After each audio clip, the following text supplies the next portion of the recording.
झारखंड सरकार ने राज्य में अनियमित भवनों को नियमित करने के उद्देश्य से प्रोजेक्ट भवन स्थित सभागार में एक ऑनलाइन पोर्टल का लॉन्च किया। इस पोर्टल के माध्यम से राज्य में G+2 तक के आवासीय एवं व्यावसायिक भवन जिनका क्षेत्रफल 300 वर्ग मीटर तक का है, जो बिना नक्शा स्वीकृति के बनाए गए हैं, उन्हें नियमित कराया जा सकेगा। सरकार का उद्देश्य लोगों को भविष्य में किसी प्रकार की कानूनी या प्रशासनिक परेशानी से बचाना है। अब आम लोग सीधे पोर्टल पर आवेदन कर अपनी बिल्डिंग को नियमित करा सकेंगे। कार्यक्रम में नगर विकास मंत्री सुदेव सोनू ने कहा कि सरकार बिना नक्शे के बने सभी मकानों को नियमित करने के लिए प्रतिबद्ध है। उन्होंने कहा कि सरकार चाहती है कि भविष्य में किसी भी व्यक्ति का मकान टूटने की नौबत ना आए और लोगों को स्थायी राहत मिल सके। सरकार के हित और जनता के हित के बीच में एक समन्वय स्थापित करने का प्रयास था।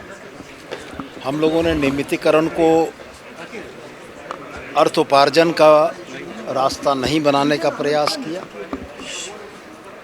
पिछले प्रयास जो हुए थे उसमें कहीं ना कहीं जनता के ऊपर नियमितीकरण के नाम पर इतना बड़ा शुल्क लादा गया था, जिस वजह से हम लोगों ने इस बार उसको मिनिमल किया कि वो न्यूनतम शुल्क हो, और न्यूनतम शुल्क भी अगर बड़ा हो जाता तो उसको भी जमा करने के लिए हम लोगों ने 3 बराबर किस्तों में उनको मौका दिया है। तो मैं आपके माध्यम से जनता से अपील करना चाहूँगा कि अनुमानित झारखंड के 7 लाख वैसे घर जो अनियमित हैं, जिनके नियमित होने की संभावना है, वो इस योजना का लाभ लें। और साथ में राजनीतिक दृष्टिकोण से यह जरूर मैं कहना चाहूँगा कि जो शहरी क्षेत्र जिसके नाम पर लोगों ने झारखंड में सर्वाधिक दिनों तक शासन किया, कभी उस शहरी आबादी के बारे में गंभीर प्रयास और चिंतन नहीं हुआ।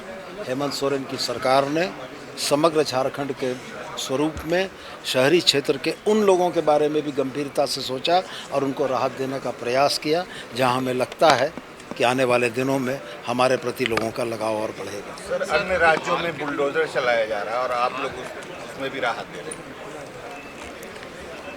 सवाल इस बात का उठता है कि बुलडोजर संस्कृति इस लोकतांत्रिक देश की प्रक्रिया नहीं है।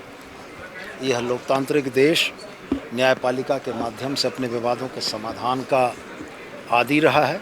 हालिया दिनों की इस बुलडोजर संस्कृति से इस देश के संविधान को, इस देश के फेडरल स्ट्रक्चर को और इस देश के नागरिक आधारित व्यवस्थाओं को बड़ी चोट पहुंचेगी। हमारा यह मानना है कि जो नागरिक शुल्क देकर अपने अनियमित भवनों का नियमितीकरण करना चाहते हैं, राज्य सरकार गोल, जहां 27 वर्षों के सफर में 17,000 से भी अधिक छात्रों ने डॉक्टर एवं इंजीनियर बनकर भरे सफलता की ऊंची उड़ान। जहां साधारण छात्र भी झारखंड टॉपर्स बनकर बना रहे इतिहास। दूरदर्शी शिक्षाविद श्री विपिन सिंह के मार्गदर्शन में मेडिकल एवं इंजीनियरिंग के लाखों छात्रों के लिए आशा की किरण के रूप में गोल नेशंस लीडिंग इंस्टीट्यूट। प्रॉब्लम हो गया और सडनली हो गया, अचानक हो गया। तो Jeevan Jyoti super specialist hospital में एडमिट करके इनका एंजियोग्राफी कराया। एंजियोग्राफी करने के बाद वो अपना रिपोर्ट दिया कि इनका 95% प्लस ब्लॉकेज है, स्टेंट से काम नहीं चलेगा, इनको बाईपास करना ही पड़ेगा। तो कबीर हर्ब है।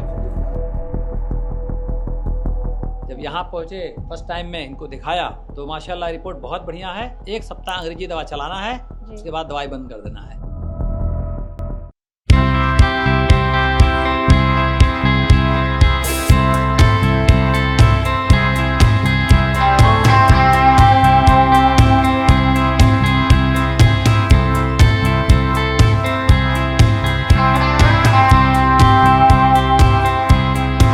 सरकारी परीक्षा की तैयारी का सबसे भरोसेमंद नाम NIBM।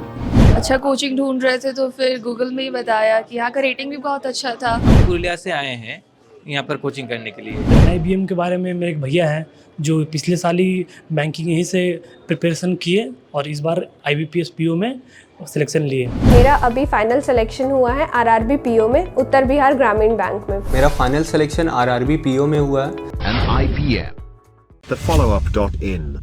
Like, share and subscribe. www.thefollowup.in